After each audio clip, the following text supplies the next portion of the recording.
very exciting news for our friends in India. Apple plans 2 to 3 brick-and-mortar stores, as well as finally their very own online retail store in India.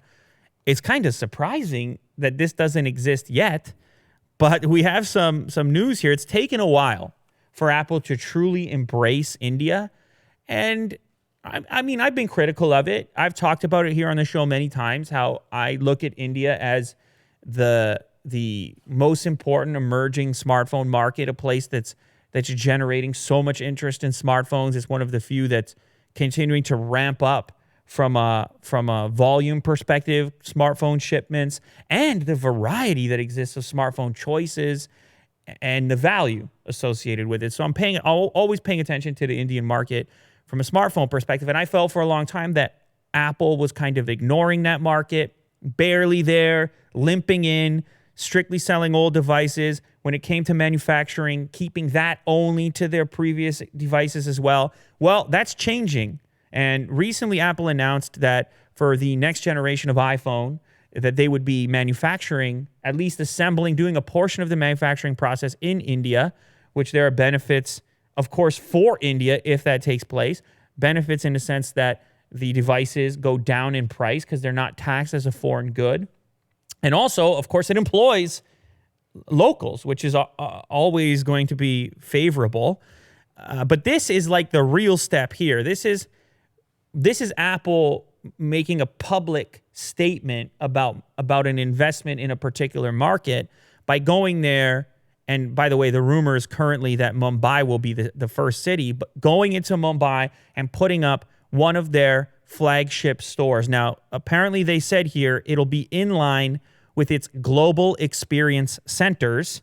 So you have to presume then they're not gonna half step. They're gonna put a real deal, iconic type, and this is what I think they should do, put an iconic type of Apple store in that market, put your foot down, get the real estate and say, look, we're here to stay, we're here to compete.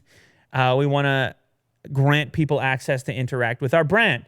As Apple would probably tell you, I mean, this is probably how the meetings went and so forth. Now, it doesn't mean that their devices are cheap enough. I'm just being honest here, and I know that our Indian audience will tell us in the comments. They're vocal. They're going to say, look, value for money, it's not going to be iPhone for me in the Indian market.